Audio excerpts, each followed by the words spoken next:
રાજકોટ ગ્રામ્ય જિલ્લાના cyber police સ્ટેશનમાં ચાલતી એક જો 1500 કરોડથી વધારાનું એ લોકો સાયબર અને જીએસટીના કૌભાંડના અકાઉન્ટ્સમાં ટ્રાન્ઝેક્શન હતા. આ તપાસ દરમિયાન 16મા આરોપીને પકડવામાં આવ્યો છે.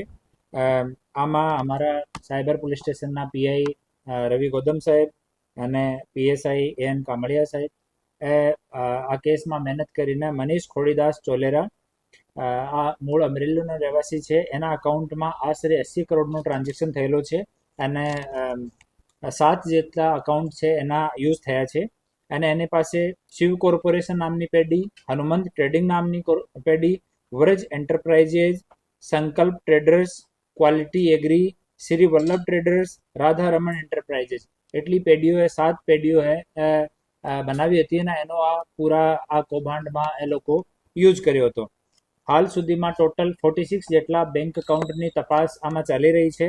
અમે લોકો નામદાર સરકારને રિક્વેસ્ટ કરીને આમાં સીએની નિમણૂક સીઆઈડી ક્રાઇમ મારફતે થઈ છે અને હાલ અહીંયા સીએ જો છે એ આ તમામ અકાઉન્ટ્સની ચકાસણી કરી રહ્યા છીએ.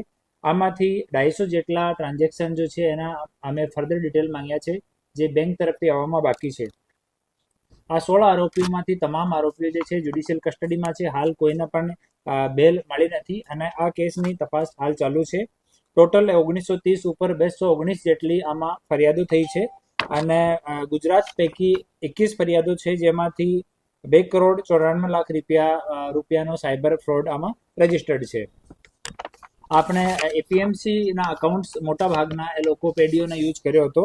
એક ગોંડલની એપીએમસીની પેઢીઓ છે, બેડી રાજકોટની એપીએમસીની પેઢીઓ છે, આંબા અમરેલી, સાબરકુંડલા અમરેલી અને લાઠી અમરેલી અહીંયાની જો પેઢી છે એનો આ પૂરા કૌભાંડમાં યુઝ થયો છે.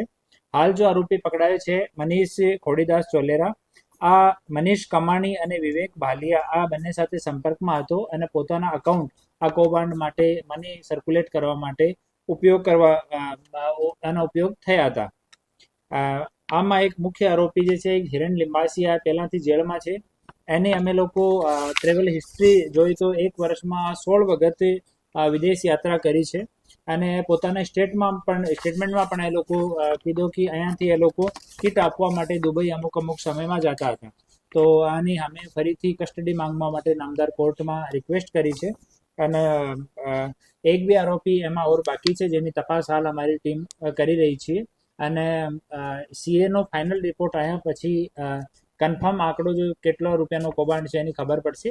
પણ 1500 કરોડનો વધારાનો કન્ફર્મ ટ્રાન્ઝેક્શન આ તમામ અકાઉન્ટ્સમાં થયો છે. આ પૂરા કેસમાં રાજકોટ રેન્જના ડીઆઈજી શ્રી નિવૃત્તરાય સાહેબનો સતત માર્ગદર્શન છે અને આના માર્ગદર્શન મુજબ એની તપાસ આગળ વધી રહી છે.